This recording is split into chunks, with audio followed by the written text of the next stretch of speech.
então o estudo de Sócrates. Primeiro a gente tem que entender o contexto que Sócrates está inserido. E Sócrates, pessoal, ele está inserido dentro da realidade grega e Atenas especificamente.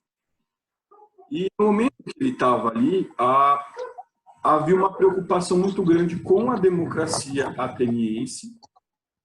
Tudo bem? Eu esqueci de deixar vocês mudos, espera só um pouquinho. Deixei vocês mudos agora. Havia uma preocupação muito grande com a realidade da democracia ateniense, porque ela, para se instaurar, ela necessitava de uma reflexão e posicionamentos críticos sobre a lei. Por quê? Porque aquelas velhas concepções baseadas em mitos existentes na época já não poderiam mais ser consideradas válidas para aquela realidade. Como eu disse para vocês, a função da filosofia é justamente essa: romper com essa ideia de fundamento baseado no mito e instaurar um conhecimento baseado na racionalidade. É isso que Sócrates ele vai tentar fazer, então, na Grécia, em Atenas. Tentar buscar trazer racionalidade para a realidade da democracia daquele local. É interessante o que vocês saberem o que sobre a vida de Sócrates. Sócrates ele defendeu veementemente, então, essa busca da racionalidade, do conhecimento, e é justamente em razão da busca desse conhecimento, dessa racionalidade na Grécia, que ele vem a ter sua morte decretada, e ele assume sua sentença, toma a cicuta, o veneno, e morre. Porque foi condenado à morte, né, por estar lá corrompendo a adolescência. Ele se recusa a fugir porque ele fala que atender à lei da polis é um dever moral e por isso ele vai receber, de fato, sua sentença. Tudo bem? Professor, e qual que é o livro mais importante de Sócrates? Pessoal, é importante que vocês saibam que Sócrates ele não tem nenhum livro escrito por ele. Toda a obra ou todo o conhecimento produzido por Sócrates, ele é relatado por filósofos contemporâneos, principalmente pelo seu maior discípulo, que é Platão. Tudo bem? E por que a gente tem que estudar Sócrates? O porquê que a opinião dele, ou por que o pensamento dele, melhor, né, é tão relevante assim para a gente? Primeiro, pessoal, o pensamento de Sócrates se estrutura no que a gente chama de maiêutica, tá? Vou escrever aqui para vocês maiêutica, caso vocês tenham alguma dúvida na escrita. Ó. M-A-I-E-U, maiêutica.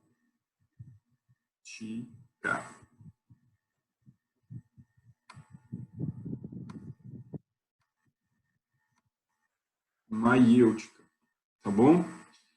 O conhecimento para ele se estrutura por intermédio da maiêutica. O que é maiêutica? Pessoal, maiêutica em grego significa mesmo dar à luz, significa parto.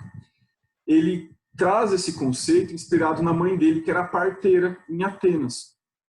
Só que ele também se considera um parteiro, mas um parteiro não de pessoas, como sua mãe, mas um parteiro de ideias. E como que ele faz isso? Ele tenta mostrar para as pessoas que os conceitos que ela tem sobre a realidade, eles não são refletidos ou são baseados em convenções antigas que não tiveram nenhuma reflexão e precisam ser superados na realidade grega. E como que ele vai estruturar isso? Ele estrutura a maiêutica através da sua dialética. E o que é a dialética? Como ela se estrutura? A dialética, aqui, dentro da maiêutica de Sócrates, se estrutura assim. No primeiro momento, o primeiro passo dessa dialética é o questionamento. Sócrates e os relatos que a gente tem de Sócrates são todos trazidos por intermédio de diálogos. É sempre Sócrates dialogando com alguém. Então, aqui, sempre as reflexões de Sócrates, elas vão começar por intermédio de um questionamento. Então vai perguntar o que é coragem, o que é verdade, o que é belo. Ele quer saber os conceitos. É importante, então, que ele questiona as pessoas para buscar e fazer uma análise conceitual. Então, no primeiro momento, há o questionamento de Sócrates buscando uma análise conceitual. Ele sempre vai perguntar o que é tal coisa, o que é coragem, o que é sabedoria, o que é verdade, o que é belo. É isso que ele tenta buscar dentro da sua filosofia. Tá bom? Então, primeiro momento, se dá com a indagação do seu interlocutor. Mostrar para o interlocutor que ele tem primeiro, né, nessa conversa, trazer ou formar seus conceitos. Aí depois que ele faz a pergunta, tipo, o que é tal coisa, né, o que é coragem, o interlocutor ele vai tentar responder de alguma forma. E Sócrates ele vai, no segundo passo, se utilizar da ironia.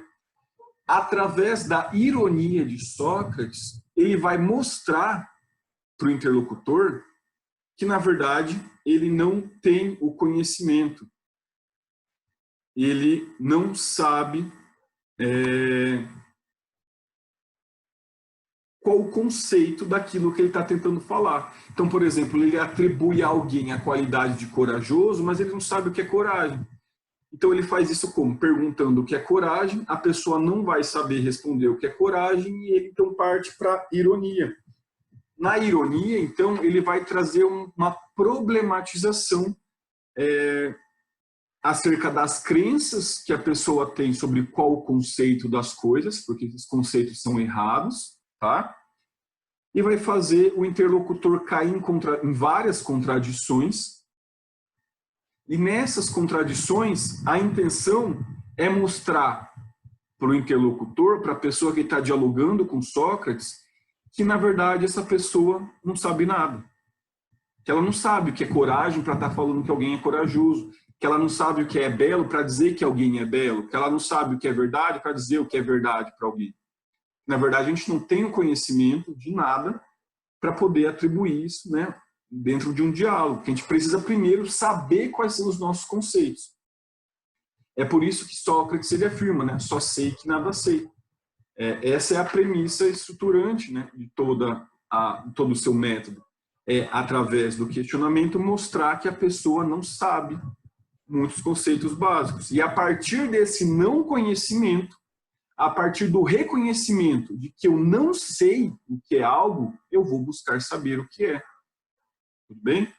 Então, a maiêutica se estrutura, esse parto de ideias se estrutura primeiro através da dialética, que ele vai questionar o seu interlocutor perguntando o que é tal coisa, perguntando o conceito das coisas.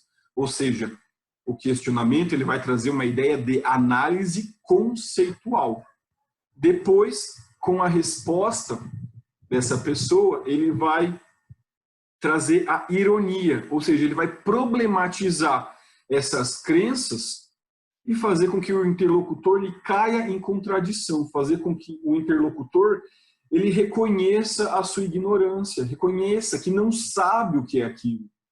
Porque para ele, só a partir dessa ignorância, do reconhecimento, né, que você não sabe o que é algo, é que você vai poder aprender. A ignorância é o pressuposto do aprendizado. Tá bom? Então ele busca com isso tirar as pessoas dessa posição de apenas uma opinião sobre algo, ou achismos, né, para guiá-los para um conhecimento, para guiar as pessoas para o conhecimento verdadeiro. Então, sair de achismo, de opiniões vagas acerca de preconcepções que foram passadas para a gente, muitas vezes aqui estruturadas em mitos, e guiar a gente para um conhecimento verdadeiro, conhecimento válido, né? Que seja racionalmente estruturado. Professor, mas nesses diálogos, Sócrates, ele responde, por exemplo, o que é coragem? Não. Sócrates, pessoal, nesses diálogos que ele faz com as pessoas, ele não traz o conceito de nada. Ele apenas diz que a pessoa ela deve pensar sobre o que é aquilo, ele apenas traz um método para a pessoa refletir e buscar a verdade, mas ele não fala a verdade é essa. É vá pensar o que é isso. Vá pensar o que é coragem. Eu não vou te dizer o que é coragem. Você vai pensar e criar e trazer, né, o seu conceito de coragem. E como, professor, então, Sócrates ele vai falar para as pessoas de o modo que elas encontrarão a verdade, que elas encontrarão o conhecimento. Para ele, o conhecimento, então, ele só vai ser possível através de uma reflexão do indivíduo. O indivíduo precisa refletir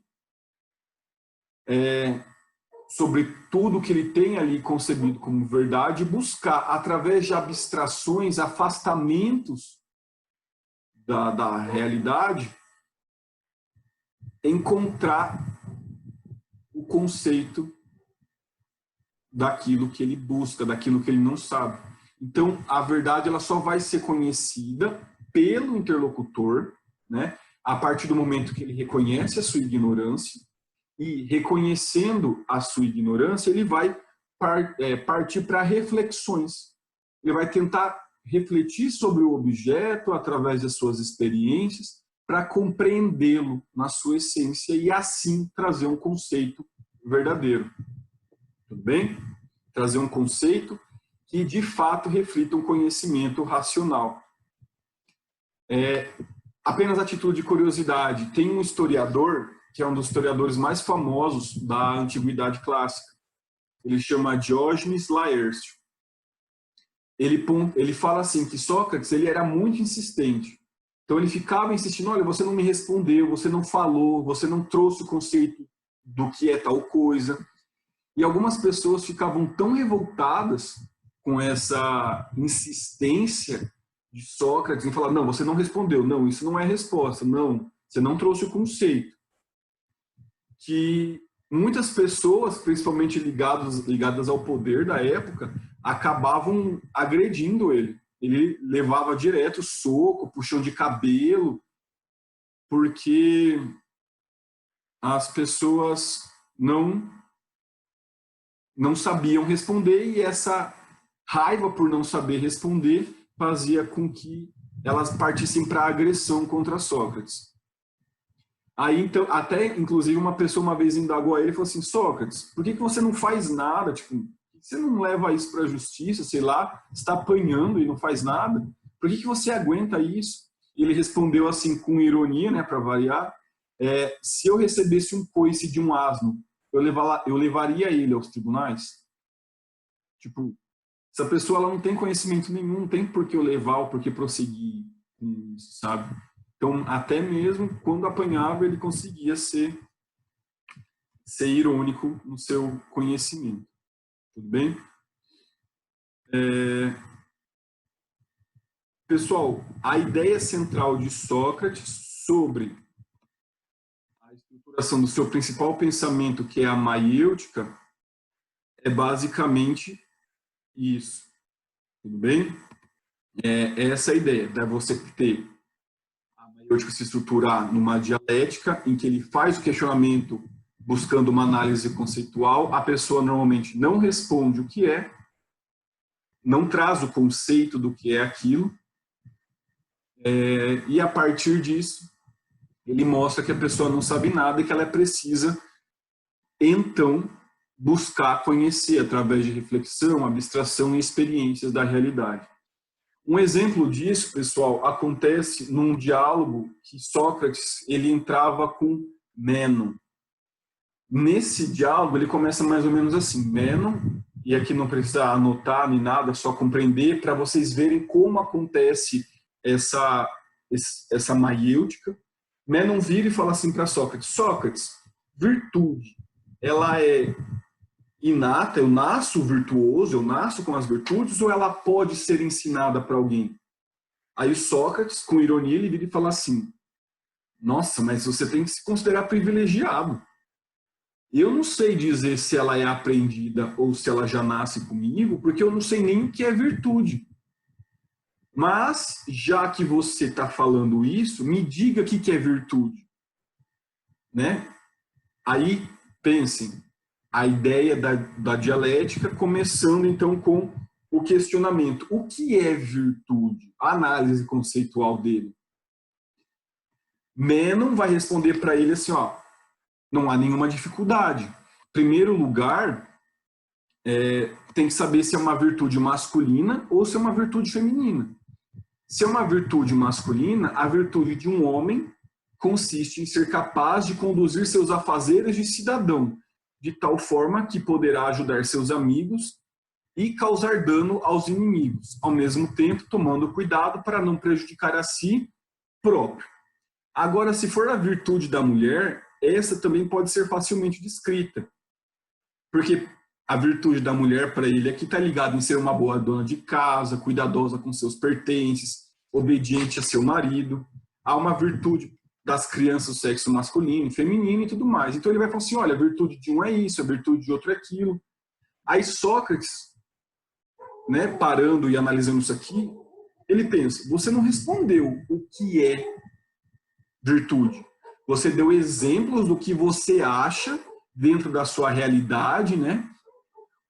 O que é uma conduta virtuosa, mas virtude para homem, virtude para mulher, virtude para criança homem, virtude para criança mulher, virtude para cada pessoa. Mas você não trouxe um conceito universal do que é virtude. Ele falou assim, ó, você não me respondeu o que é virtude. E é exatamente isso que eu quero. Então, Sócrates volta à questão inicial. Faça mesmo como as virtudes, né? Volte a elas e tente encontrar algo em comum a todas essas virtudes para que você tente me responder a questão o que é virtude, porque você não me respondeu. Sócrates, então, volta para ele e fala, olha, você não me respondeu o que é virtude, analise tudo que você me trouxe como conceito de virtude, sendo que você só trouxe exemplo, e a partir disso, abstraia, reflita, para você me responder de novo a questão que você não respondeu, o que é a virtude. Tudo bem? Pessoal, eu vou fazer uma pausa aqui para, se alguém tiver pergunta, fazer, tá bom? Então eu vou aqui liberar o microfone de vocês. Pronto. Vocês estão liberados para falar. Alguém não entendeu a maiêutica e quer fazer alguma pergunta? Não? Todo mundo entendeu? Oi? Tudo está enquadrado na maiêutica? Tudo que você falou, diálogo, dialética e tal? Tudo está dentro da maiêutica. A maiêutica é o processo para você parir a verdade. Para você parir o conhecimento. Tá bom? Tá, entendi. Ele é estruturado, primeiro, através da dialética, né, que vai ter o questionamento, perguntando o que é tal coisa, essa análise conceitual, tá bom? E depois a ironia, mostrando que a pessoa não respondeu, né, que nem no exemplo que a gente deu. A pessoa perguntada sobre virtude, ele fala, o que é virtude? Aí ele traz vários conceitos do que vem, a ser virtude, mas para cada pessoa ele fala assim, olha, você disse para cada coisa um exemplo de virtude, mas você não concebeu o conceito em si. Você trouxe exemplos, não conceito. Então você não me respondeu o que é virtude. Tudo bem? Entendi, obrigada, professor. Mesmo? Então, Professor, pode falar. só repete o que o senhor falou. A maiêutica é o processo do quê? Para que você possa parir o conhecimento, parir a ideia. Tá bom, obrigado. Para vocês, maiêutica, ela significa o quê? Ela significa parir, porque a mãe dele era parteira. Ele fala, minha mãe paria a gente, eu vou fazer vocês parirem ideias. Tudo bem? Então, ele quer parir o conhecimento, parir ideias. E esse é o processo para que a gente possa ter ideias, né? O questionamento conceitual, a análise conceitual, depois a ironia, mostrando que a pessoa não sabe nada, para que ela caia em contradição e reconheça a sua ignorância. Porque só a partir desse reconhecimento da ignorância é que eu vou conceber, então, a minha posição e buscar reflexões para entender o conceito daquilo. Tudo bem? Sim. Mais alguma pergunta, pessoal? Então, beleza. Agora eu vou falar da contribuição de Sócrates para o direito. Por que a gente estuda Sócrates estando fazendo direito? É importante, pessoal, que dentro de Críton, eu acho que nesse livro aqui, ó, nesse livro de Platão, né, ele traz aqui todo o processo desde quando Sócrates ele vai para o julgamento, faz sua defesa e é condenado e vai receber a pena de morte. Aqui no livro Críton, ou Dever, que chama, ele traz um diálogo, né, de Sócrates com Críton. Nesse diálogo, Sócrates ele começa a debater sobre essa sentença de morte que ele recebeu. Porque os seus seguidores não querem que ele morra, querem criar todo um sistema para levar Sócrates escondido para que ele não seja morto. Só que Sócrates fala assim, olha, se eu fujo dessa sentença, eu vou negar a eficácia dela. E se eu nego a eficácia da sentença, eu posso conduzir o caos ao caos, né, da polis, né, que é a cidade grega. Então, para ele negar o cumprimento da sua sentença de morte, pode conduzir ao caos da polis, da cidade grega, porque está negando a eficácia da lei, está negando a eficácia da norma. Ele fala que cumprir a lei é um dever nosso, é um dever moral. Tudo bem? Então, a gente tem que cumprir a lei. O que acontece? Pessoal, vou fazer uma pergunta, porque isso eu não sei se vocês já tiveram ou não em ED. Aí vocês fazem sim ou não, tá? Vocês já tiveram o conceito do que é positivismo e naturalismo? O professor de ED já falou isso? Sim ou não? Sim. Sim? Beleza, então tá bom. Então eu posso entrar agora no conceito que eu precisava.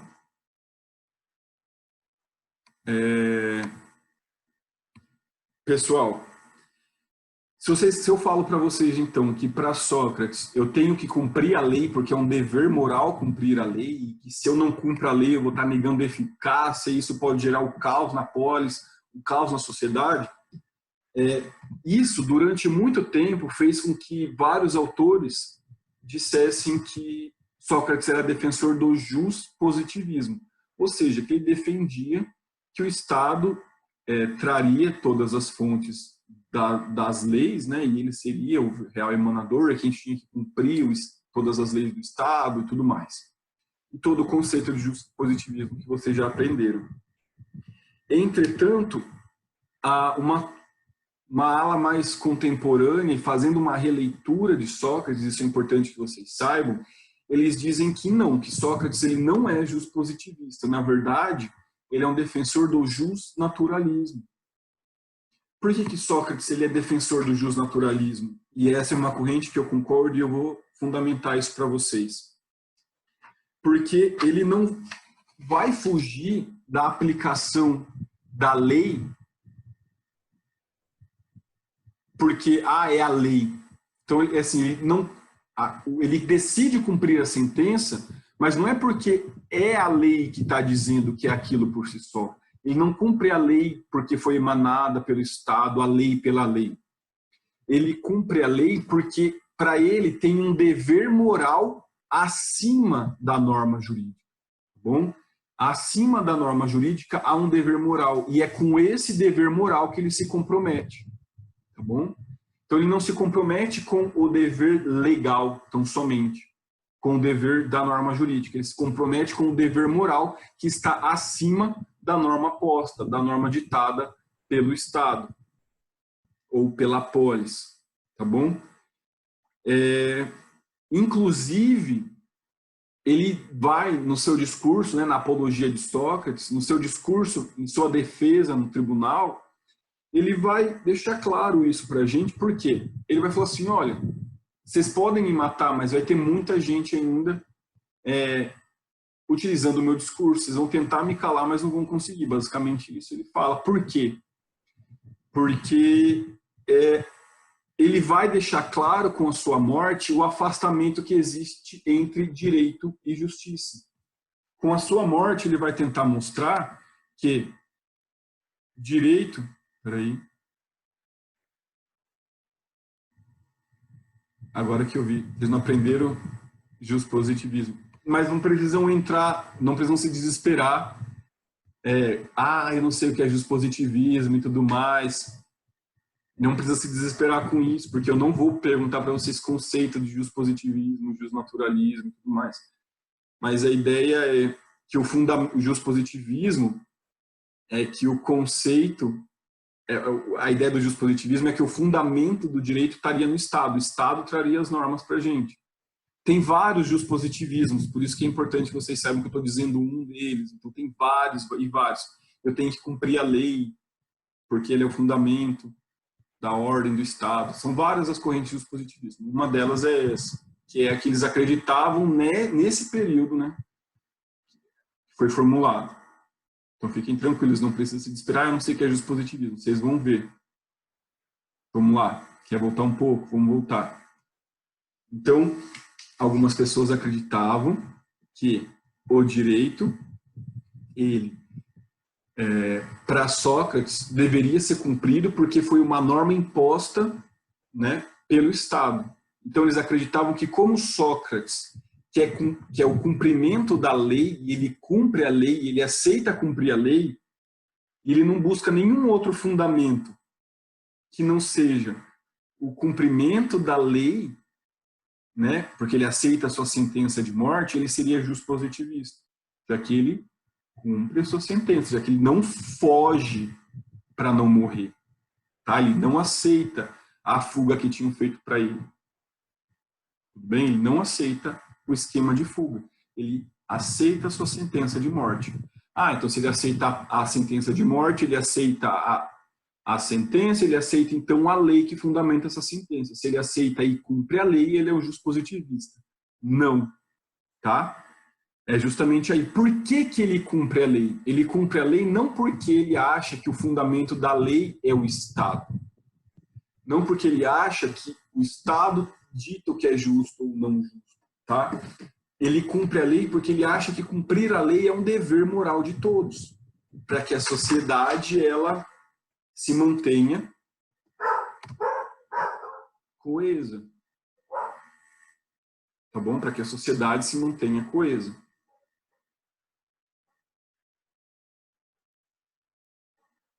Tudo bem? Então, professor, por que ele não foge, não evita a sua morte? Ele não foge, ele aceita a sua sentença de morte, além desse dever moral que ele entende que existe, que está acima do direito posto, do direito legislado, das leis de Atenas, ele aceita a sua morte porque ele vai falar assim, agora, com a minha morte, os meus seguidores, os meus discípulos, eles vão deixar evidente, né, a distância que está e a diferença que existe entre o direito e a justiça, tá? Então, a sua morte ela vem tornar evidente esse afastamento entre direito e justiça.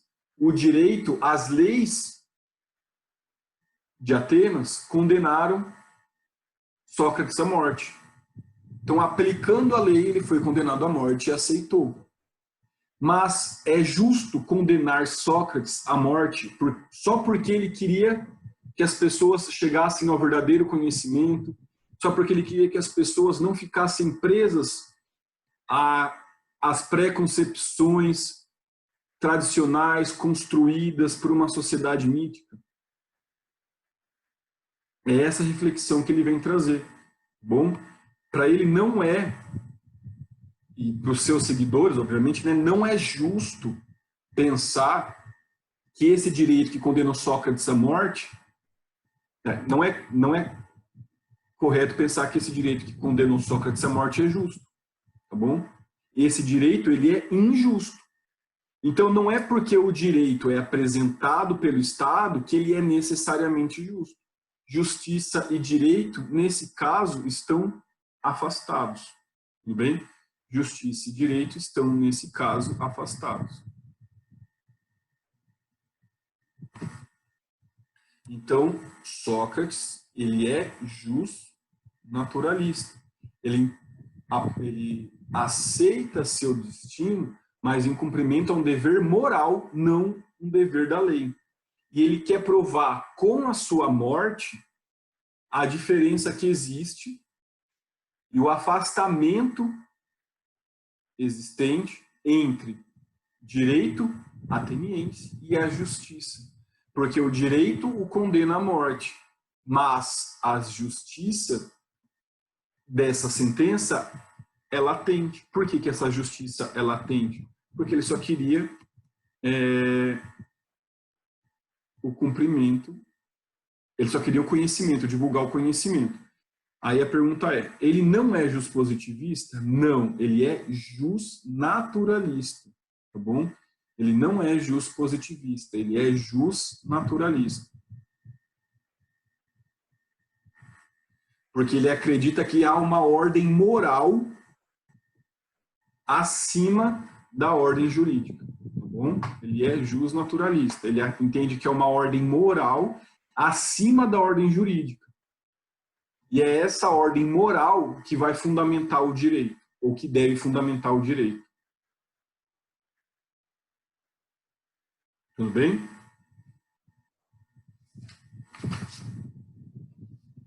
Pessoal, com isso, a gente encerra Sócrates. Pessoal, então agora eu vou entrar em Platão, tá bom? Vou entrar em Platão com vocês agora. Vamos lá. Primeira coisa que vocês têm que saber.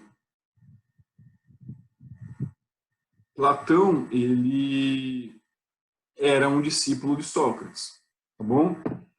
Ele conviveu em torno de 10 anos com Sócrates, até a morte de Sócrates, ele estava ali presente. E então, por isso, ele vai ser muito crítico à democracia ateniense.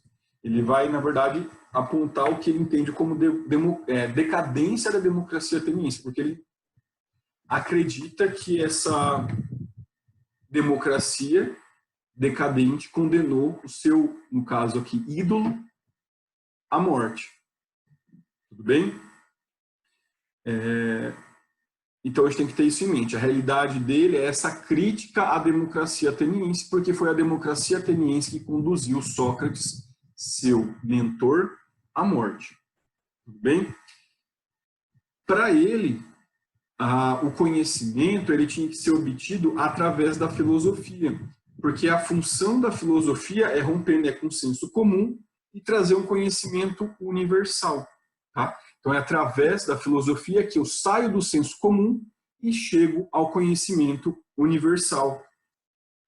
Professor, o que é universal, né? O que é conhecimento universal? Para ele, pessoal, conhecimento universal é um conhecimento geral, abstrato e atemporal. Nossa, né? Não entendi nada, continuei sem entender o que é conhecimento universal. Conhecimento geral, pessoal, quer dizer que é aplicável a todos. Né? Abstrato quer dizer que está no nível de abstração, que não está sendo aplicado em caso concreto. Tá bom? E atemporal quer dizer que tem que ser um conhecimento que seja aplicável a todas as sociedades e todos os tempos. Tá? Não é a uma sociedade ou uma realidade específica, mas seria algo aplicável a todos. Então ele tem esse compromisso, né, com a filosofia dele de tentar acessar um conhecimento que seja universal, que seja aplicável a todos, em qualquer que seja a sociedade e a realidade que essa pessoa esteja vivendo. Então aqui ele desacredita na democracia ateniense, porque condenou Sócrates a morte. Ele acredita na filosofia como o estruturante e de todo conhecimento. E, além disso, pessoal, um ponto muito importante que vai, de certa forma, influenciar a sua filosofia é que Sócrates é filho de aristocratas, tá bom? O pai de Sócrates, de Sócrates não, de Platão, era aristocrata. O pai de Platão, corrigindo, era aristocrata. Inclusive, a gente vai estudar isso mais para frente, Platão ele defende o que a gente chama de a aristocracia do saber. A aristocracia do saber. Porque ele falava assim, ó, quem tem que governar são as pessoas que têm conhecimento, que são os filósofos, tá bom? São quem tem conhecimento, que é o filósofo. Então ele defende que o governo não tinha que ficar na mão de todo mundo, como acontece na democracia, mas tinha que ficar na mão de quem tem conhecimento, tá bom? Abstrato, então, é aquilo que está num plano superior ao concreto, que não é algo aplicado a uma pessoa específica, mas num geral também. Tá? Que não é específico, mas abstrato está num plano superior, acima disso. Passou por um processo de abstração. Tem um grau de generalização, que é genérico. Tá? Então, abstrato, é isso mesmo. Ele pode ser algo considerado geral, genérico. Tá? Abstrato, geral, porque é para todos. E atemporal, que é em todo tempo, para qualquer sociedade, qualquer tempo. Esse é o conhecimento que ele buscava. Tudo bem? Vamos lá. Dentro desse conhecimento defendido por Platão, ele vai estruturar, então, a teoria das ideias. E o que é a teoria das ideias para Platão? Ele fala assim, olha, eu gostava muito de Sócrates, ele foi, né, o meu mentor. Só que ele não tem muito regra específica para a gente seguir para ter o conhecimento. E Sócrates faltava essa forma de ter algo estruturado para obter o conhecimento. Platão vem tentar trazer isso, ele vem tentar buscar regras para obter o conhecimento verdadeiro. E, obtendo esse conhecimento verdadeiro, ele queria desmistificar ou afastar eventuais manipulações que as pessoas estivessem sofrendo. Tá bom? Então, como que ele vai tentar fazer isso? Como que Platão ele vai buscar criar uma teoria para que as pessoas possam seguir e, através desse passo a passo, obter esse conhecimento universal, esse conhecimento geral, abstrato e atemporal, verdadeiro. Ele vai falar assim, ó, primeiro, a gente tem que buscar as definições. E isso ele herda de Sócrates, como vocês podem ver. Eu tenho que tentar buscar as definições de algo. Então, eu tenho que tentar compreender a definição de uma coisa. E como que eu vou obter essa definição? Essa definição, pessoal, ela nunca vai ser algo já pronto, já fácil. Ele fala que a gente não pode se socorrer dessas respostas fáceis. A gente tem que experimentar, analisar, refletir muito para que isso aconteça. E como é que vai se dar essa reflexão? Para que eu possa obter o conhecimento, é preciso que eu acesse um plano superior. Ou seja, para ter esse conhecimento verdadeiro, eu preciso passar por uma fase de abstração, tá? Afastamento dessa realidade concreta. Então eu tenho que me afastar dessa realidade concreta. Eu preciso me abstrair. Mas, professor, eu vou me abstrair para onde? Vocês devem se recordar do mundo das ideias de Platão. É aí que você deve chegar. Eu tenho que sair do mundo real e ir para o mundo das ideias. Eu tenho que sair dessa realidade que eu estou e buscar o conhecimento no mundo das ideias, através da abstração, afastando-me da realidade, e me afastar de forma reflexiva para atingir o conhecimento, para atingir a verdade que está inserida no mundo das ideias. Tudo bem? É só chegando nesse mundo das ideias que eu vou obter esse conhecimento, que eu vou solucionar o problema, obter o conhecimento e compreender o objeto. Tá? Então eu preciso ir ao mundo das ideias para compreender a essência do que é esse objeto, para que, compreendendo essa essência, eu possa aqui formular, por exemplo, teorias e aplicar essa teoria na prática. Tá bom? Para ele é muito importante isso. Eu tenho que acessar um grau de abstração, esse conhecido mundo das ideias, para aprender o que está lá de forma reflexiva, de forma crítica. A partir disso, então, refletindo, criticando essa realidade, buscando os reais conceitos, eu vou formular uma teoria para aplicar essa teoria na prática, aqui no mundo real. Tudo bem? Então, eu tenho um problema no mundo real. O que eu faço? Busco a abstração, tento acessar o mundo das ideias. No mundo das ideias, eu vou de forma reflexiva tentar conhecer esse objeto, tentar conhecer esse problema, criar uma teoria para compreender esse problema. Criando essa teoria, eu aplico a teoria no mundo. Eu volto para o mundo real e aplico essa teoria que eu criei. Tudo bem? Professor, mas como que isso vai ser possível? Tá? Peraí, deixa eu ver aqui, tem uma dúvida. Mais ou menos em relação com o mito da caverna, tá bom? Porque no mito da caverna você tem que buscar o conhecimento. Sim, como aqui tem que buscar o conhecimento. Tá bom? Em ambos, você tem que achar uma forma de encontrar o conhecimento que seja universal. Mas o mito da caverna ele vai falar assim, olha como você está manipulado e precisa sair disso. Tá bom? E aqui ele está falando assim, olha, como que você faz para sair disso? Aqui seria mais ou menos o processo de busca do conhecimento e afastamento, né? E saída da caverna. Como que eu saio dessa caverna? Como que eu saio desse senso comum? Ou até, às vezes, eu, como pessoa que já saí da caverna e estou buscando conhecimento, como que eu faço isso? Eu preciso... Ele fala assim, olha, se eu ficar analisando as coisas aqui, concretamente, analisando cada caso, eu não vou conseguir resposta. A análise casuística, a análise de cada caso específico, não vai trazer resposta. Ué, então como que eu vou ter a resposta para o problema? Eu preciso abstrair. Eu preciso analisar isso de fora, de forma mais afastada. Eu preciso me afastar da realidade para compreendê-la. Tá bom? Eu preciso me afastar da realidade para compreendê-la.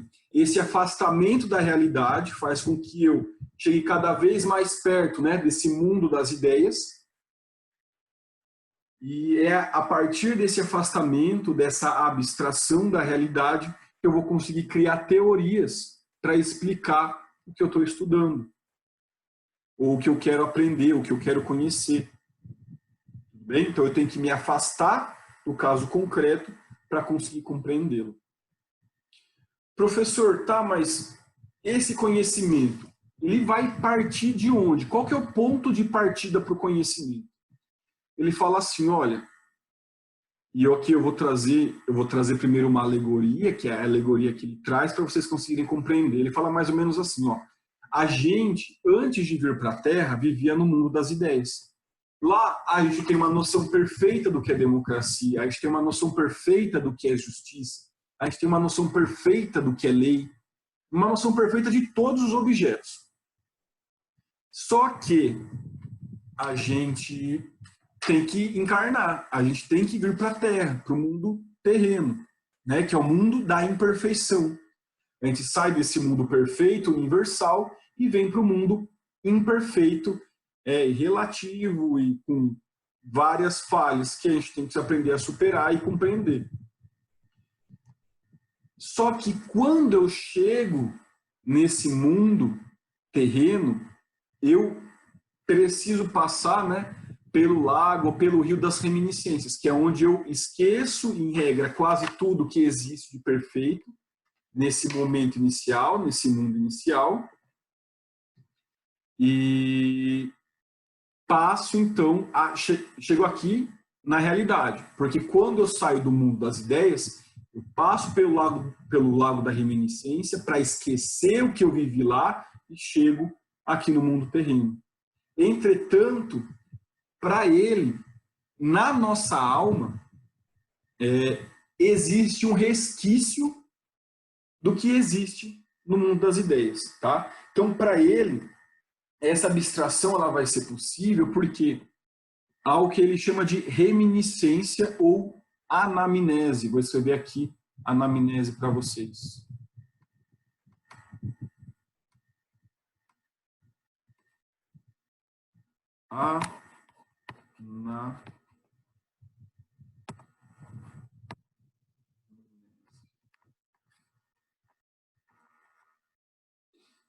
Anamnese. Anamnese. O que é anamnese?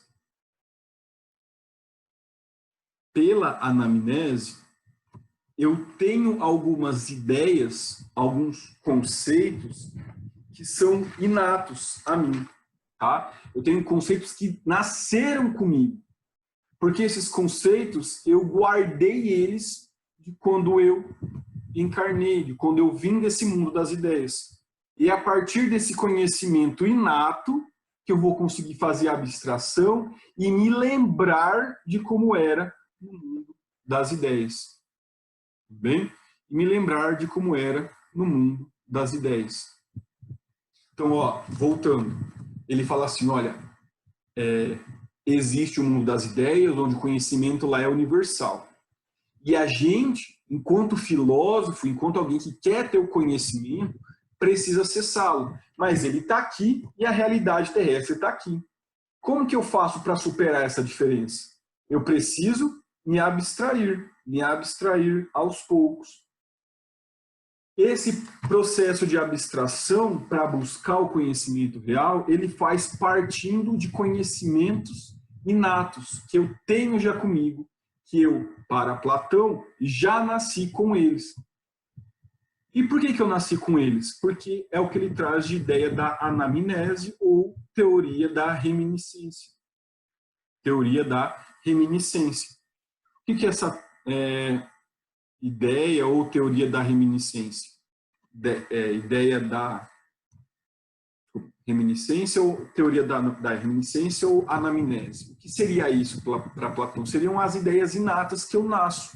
Eu vivia no mundo das ideias, reencarnei, esqueci algumas dessas coisas, mas algumas ainda estão guardadas em mim. Então eu preciso me afastar da realidade, tudo bem? Me afastar da realidade, e me afastando da realidade, eu vou abstraindo, com utilização dessas reminiscências, dessas anamneses, me aproximando cada vez mais do mundo das ideias, do mundo perfeito, do mundo universal. Tá bom? E como é que eu vou fazer isso? Como que eu vou atingir essa anamnese e vou com ela abstraindo e chegando ao mundo das ideias? Para ele, pessoal, esse conhecimento inicial, essa reminiscência, ela vai ser desenvolvida através da maiêutica, através da dialética. Tudo bem? Então, ó, como que a gente vai, então, em linhas gerais, solucionar os problemas? Tem um problema aqui, não sei como solucionar. O que eu faço? Análise conceitual, vou buscar o conceito. Como que esse conceito ele vai ser buscado? Primeiro, através da reminiscência, do que eu recordo de que existe no mundo das ideias, e com auxílio da maiêutica, com auxílio da dialética. Através da dialética, né, que vai ter como fundamento esses resquícios que eu tenho da lembrança, do conhecimento do mundo das ideias, eu vou dialogar e vou encontrar o verdadeiro conhecimento. Tudo bem? Pessoal, eu vou parar aqui para ver se alguém tem alguma dúvida, tá? Eu vou liberar para vocês para eventuais perguntas. Vamos lá. Alguma dúvida? Não consegui entender alguma coisa?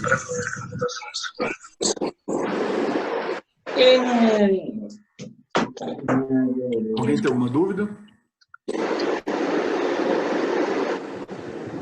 Dá para dizer, então, que devido a essa teoria dele sobre o mundo das ideias, ele dá origem à metafísica. Sim, sim. Na verdade, peraí. É justamente essa teoria que fundamenta a metafísica platônica, tá bom? A metafísica da antiguidade clássica, que é a metafísica aqui entendida como explicação da natureza, a explicação de onde as coisas surgiram. Então tá corretíssima a sua colocação, mas tem que contextualizar ela dentro dessa metafísica clássica. Que a metafísica depois para Kant vai ser um pouco diferente disso, tá bom? Mas o que você falou tá perfeito e retocado, tudo bem? Alguma dúvida, pessoal? Não? Então tá bom. Não. Vamos passar agora para a teoria das ideias. Ou, aliás, encerramos a teoria das ideias. Vamos passar agora para a alegoria da caverna. Tá? Alegoria da caverna. Todos estão mudos agora, ninguém mais pode perguntar. Alegoria da caverna. Deixa eu abrir aqui para vocês a tela.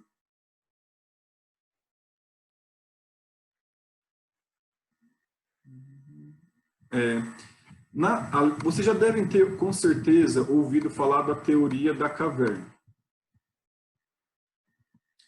Pela teoria da caverna, vocês sabem que Platão ele traz a ideia de que haviam pessoas, e para estruturar daí a ideia do conhecimento dele, né?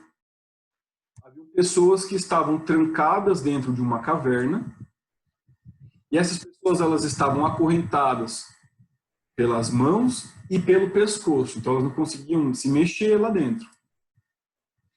Tudo o que elas viam estava necessariamente ligado com o que era apresentado para elas. E como que isso era apresentado para elas? A realidade para elas, pessoal, era apresentada da seguinte forma. Existia uma fogueira bem atrás dessas pessoas. Na frente dessa fogueira ficavam alguns seres humanos, algumas pessoas, passando fantoches. E esses fantoches, eles refletiam... deixa eu apagar aqui. Esses fantoches refletiam na parede e faziam com que as pessoas tivessem uma falsa percepção do que estava acontecendo. Quer ver? Então vamos imaginar, as pessoas estavam aqui na caverna. Elas estavam aqui na caverna.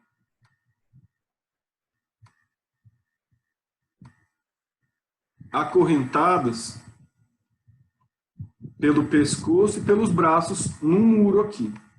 Tá bom? Então, elas estavam acorrentadas, não conseguiam se mexer. Aqui atrás dessa caverna tinha uma fogueira.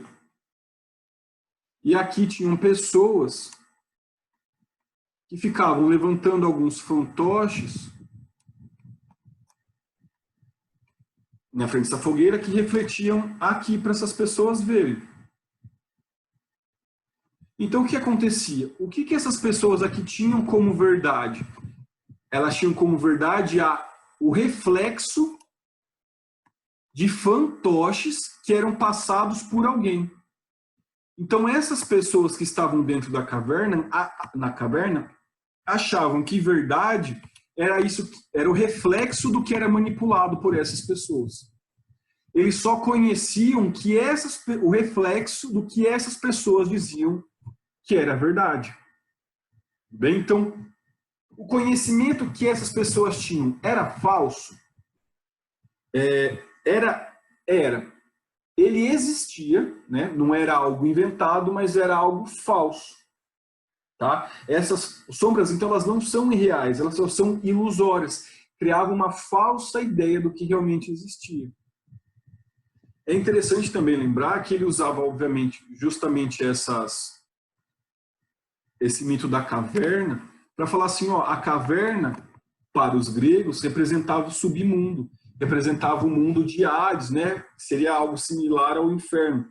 Então, para ele estava preso nesse submundo, as pessoas que não tinham conhecimento verdadeiro, que não conheciam a realidade. Deixa eu ver. Fizeram pergunta aqui. Tem kkk. Ah, sim, mais ou menos isso, essa ideia de fake news. Aqui começaram as fake news. Então, aí as pessoas viam o reflexo do que era, que a gente pode chamar então de fake news, passava ali e eles compravam isso. Só que qual que é a grande problemática? Então, as pessoas viviam aqui na caverna, que simbolizava então o submundo de Hades, acreditando na informação que era passada a elas sem questionar, tá bom?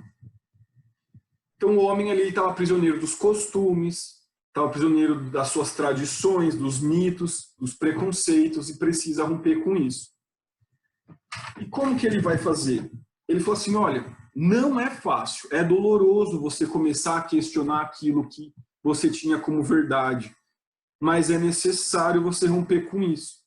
Inclusive, na passagem do livro A República de Platão, que ele está narrando esse diálogo de Sócrates, ele fala assim, olha, é preciso ter força, é preciso que a pessoa tenha força para, mesmo livre dessas correntes, conseguir sair, se levantar e buscar a verdade. Aqui, essa força que a pessoa precisa, que é necessário, não é uma força externa, alguém tirando ela de lá. É uma força interna. Por quê? Quando a gente vai buscar o conhecimento, há uma força dentro da gente lutando, né? Uma força, primeiro, do comodismo. Ah, tá bom assim. Ah, eu vou acreditar então nas fake news. É mais fácil, é o que veio para mim. E a outra, que é a busca pelo conhecimento verdadeiro. É criticar a realidade. Então, dentro dessa pessoa, há essa dúvida. Me libertei dessas correntes. E aí, vale a pena buscar pela realidade? Ou eu fico aqui e aceito isso com passividade? Porque não é fácil buscar o conhecimento. Tá bom? A partir do momento que essa pessoa lá rompe com essas correntes, se decide buscar pela verdade, ela sai. E aqui ela sai desse buraco.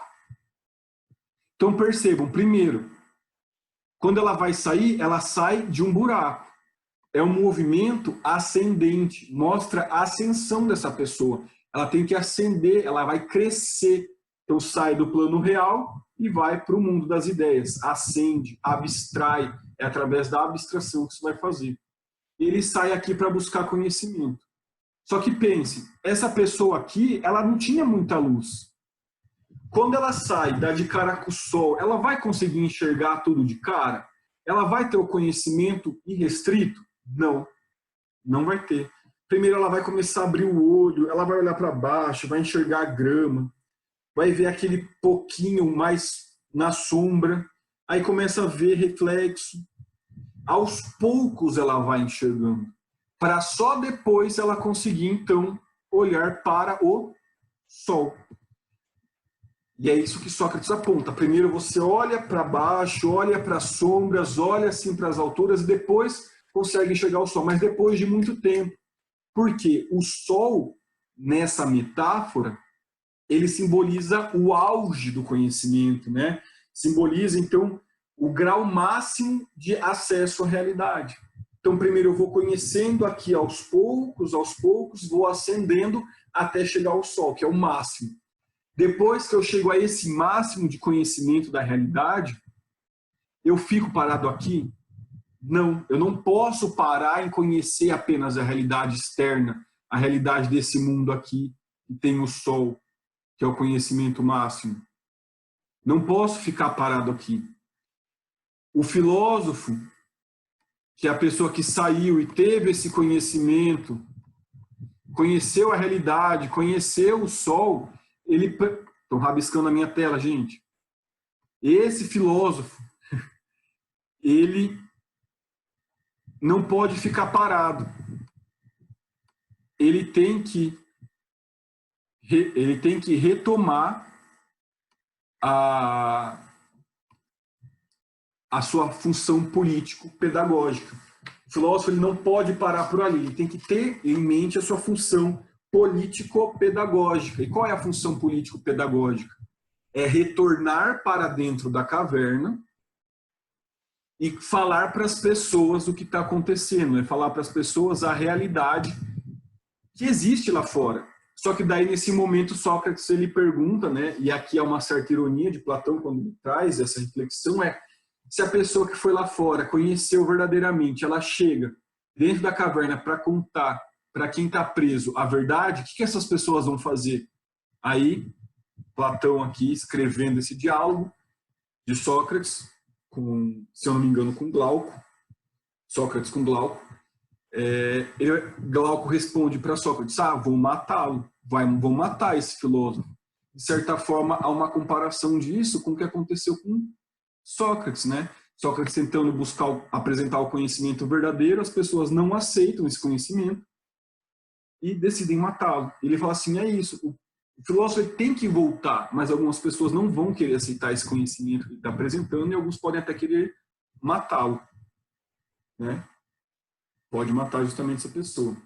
Então, Platão ele não consegue se afastar completamente dos mitos. A filosofia ela tenta paulatinamente se afastar dos mitos. Mas justamente essa ideia de mundo das ideias e mundo da realidade é uma ligação muito grande, né, com o plano dos deuses perfeito e plano terrestre. Então ele não se afasta.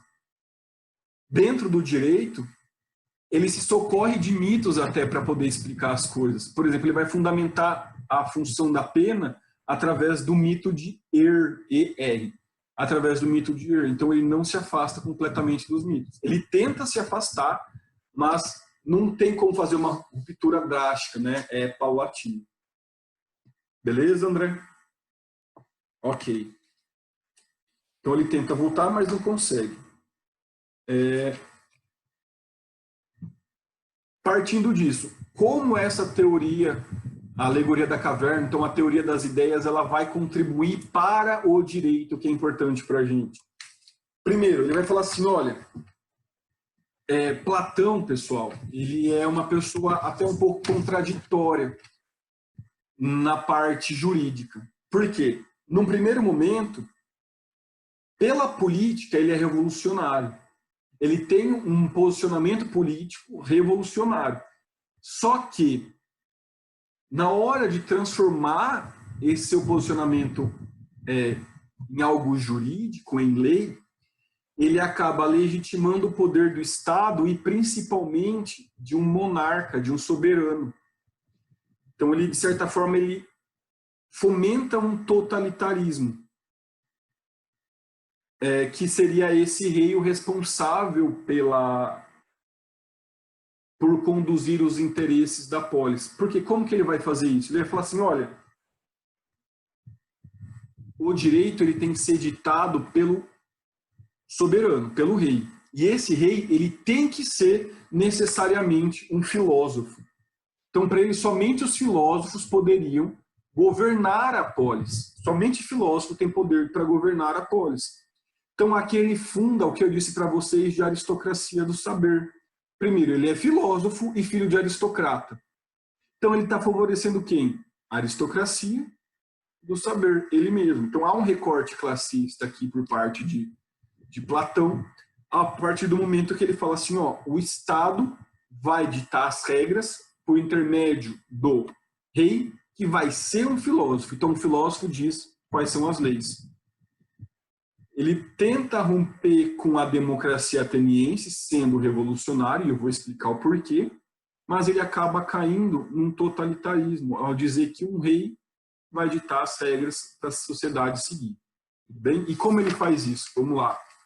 Primeiro, ele fala assim num primeiro momento, olha, Vou até abrir aqui para vocês o livro e eu vou ler para vocês. Ó, ele fala assim, ó. Eutífron pergunta a Sócrates: acredito, contudo, Sócrates, que a respeito disto não exista divergência alguma entre os deuses que chegue a excluir o fato de que aquele que matou alguém injustamente deva receber castigo. Aí Sócrates responde: e a respeito dos homens, Eutífron, porventura não sabes como os homens discutem que aquele que matou injustamente ou cometeu uma ação injusta deva receber o castigo? Ou seja, ele está falando assim, você sabe como que a justiça é feita? Você sabe como que o direito ele é feito pelos homens? Você está falando do plano dos deuses, mas e aqui na Terra? Você sabe como isso é feito? E depois Sócrates ele vem mais para frente e arremata assim no livro. De forma alguma discutem. Então, aqui na Terra ninguém discute se o culpado deve receber o castigo. Eles só querem discutir, então, eles focalizam a discussão na questão de quem é o culpado, o que fez e quando. Mas não discutem se deve receber o castigo, quando e por que deve receber o castigo. E o que é castigo para ele merecer esse castigo. Então, aquele Platão, né, porque foi Platão que reescreveu esse diálogo, ele vem falar assim, olha, partindo dessa concepção, desse diálogo de Sócrates com Eutífron, o direito, assim como Sócrates defendia, não é somente a norma, não é somente a lei, tá? Porque a Assembleia Ateniense, dizendo o que é norma, é tão incompetente quanto essa mesma Assembleia dizendo qual o melhor medicamento para um paciente. Ou seja, ele fala assim, olha, o povo é tão incompetente para fazer suas leis quanto seria incompetente para dizer o que é certo ou errado dentro da medicina. Aí aqui, pessoal, entra muito, então, que algumas pessoas, eu até vi no meu Facebook, aliás, no meu Instagram, umas pessoas falam assim, agora os médicos e os cientistas biológicos, né, os biólogos estão entendendo como os juristas sofrem. Porque todo mundo queria saber, dizia que sabia o que era direito, mas ninguém estudava, ficava estudando ou falando com base em chavões ou preconceitos, corrente de WhatsApp, o que achava certo ou errado, com base em achismo. E as pessoas estavam erradas, porque não conhecem de fato o direito, não conhecem a norma, não conhecem os fundamentos do direito. E é isso que ele vem falar, as pessoas não conhecem o fundamento das coisas e querem discutir. E a gente vê isso agora, essa comparação que Platão fez é real agora, porque muita gente querendo falar o que é certo ou errado para fazer diante da crise agora do Covid. Então, a gente é tão incompetente para ditar o que é certo e errado, nós, enquanto leigos em ciências biológicas, somos tão leigos quanto para Platão, os demais seriam leigos para falar o que é certo e errado para fazer nas leis. Então a gente não pode pensar dessa forma de deixar a lei para o povo criar, o povo decidir. Não, a lei não pode ficar para o povo decidir de acordo com Platão. Porque a lei ela tem que ter uma aproximação com a justiça. O direito precisa se aproximar da justiça. E como é que o direito se aproximará da justiça? O direito se aproximará da justiça através da filosofia. Somente o conhecimento filosófico será capaz de aproximar direito e filosofia. Ele fala assim, a democracia ateniense está em decadência, está perdida. Tudo bem? A democracia ateniense está perdida, não tem o que fazer. A gente precisa buscar agora uma aproximação entre direito e justiça. E isso só vai ser possível através da filosofia. Tudo bem? Só através da filosofia. Então, ele está aqui trazendo uma ordem além do Estado, uma ordem superior ao Estado. Então, de certa forma, quando ele vem trazer essa crítica à democracia, à política ateniense, ele traz bases justnaturalistas, uma ordem moral, filosófica acima da lei. Tudo bem?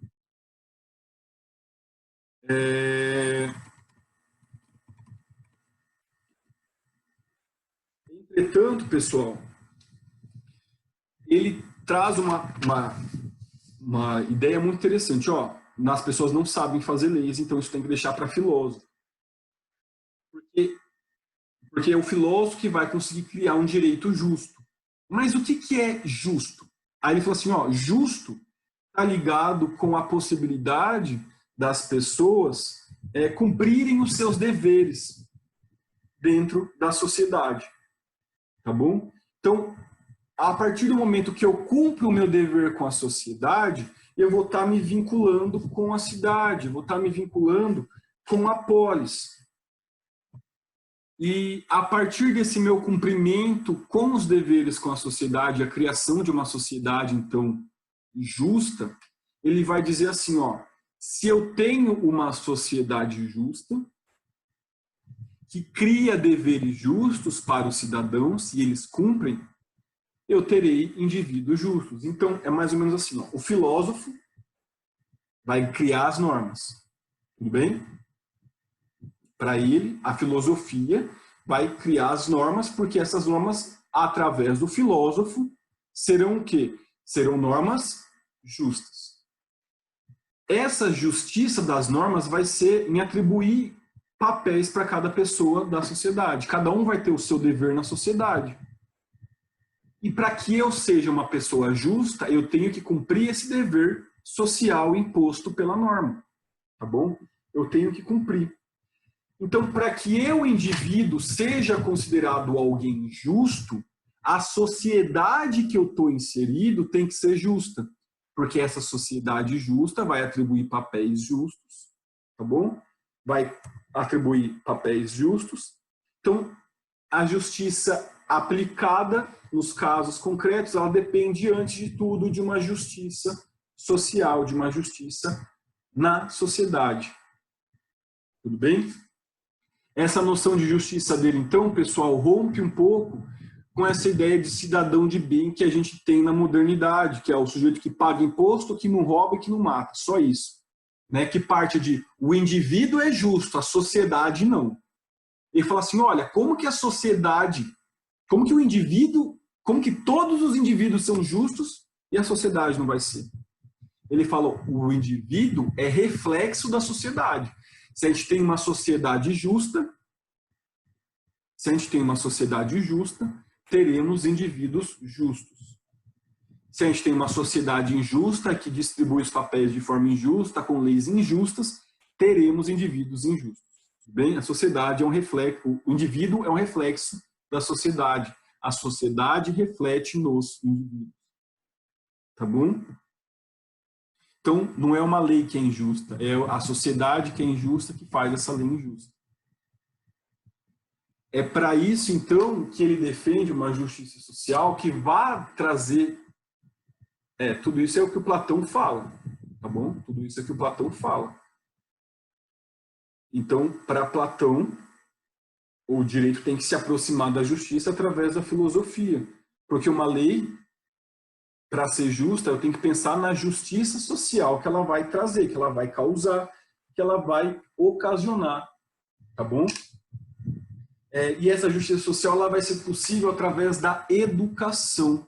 Eu tenho que educar os cidadãos para que eles desenvolvam as suas habilidades. E daí todos tendo acesso ao conhecimento, todos tendo acesso à educação, que eu vou ver as habilidades de cada um e desenvolver e atribuir os papéis de cada um na sociedade. Tá bom? Então eu vou educar todo mundo. Aí eu vejo qual é a habilidade de cada sujeito. E através da sua habilidade, você vai ser determinada coisa na sociedade. Você vai ocupar um papel determinado na sociedade. Vai ser agricultor, vai ser tal coisa, vai ser filósofo. É a sua habilidade específica que vai atribuir a sua função na sociedade. Tá bom? Então, quando eu for ensinar as pessoas, eu vou ver quem que é sábio, quem quer buscar o conhecimento mais profundo. E são essas pessoas que querem o conhecimento mais profundo, os sábios, que vão governar a sociedade. Porque para ele, o rei deve ser filósofo e o filósofo deve ser rei. Aí que vem então que eu falei para vocês a ideia de aristocracia do saber. tá bom? A ideia de aristocracia do saber. Então pensem, num primeiro momento ele vem com uma ruptura, dizendo, olha, não vem com essa de que o direito e a justiça é a mesma coisa, porque não são. A gente tem que buscar uma aproximação. E essa aproximação ela vai ser feita com a filosofia, né? Com algo que está acima desse direito que vocês, atenienses, estão dizendo que é certo. Então, no primeiro momento, parece que ele vai, né, caminhar para um justnaturalismo. Só que ele volta e fala assim, ó, e quem vai fazer isso? Bom, a gente tem que dar educação para todo mundo. Aqueles que forem sábios, que forem buscar o conhecimento, serão filósofos.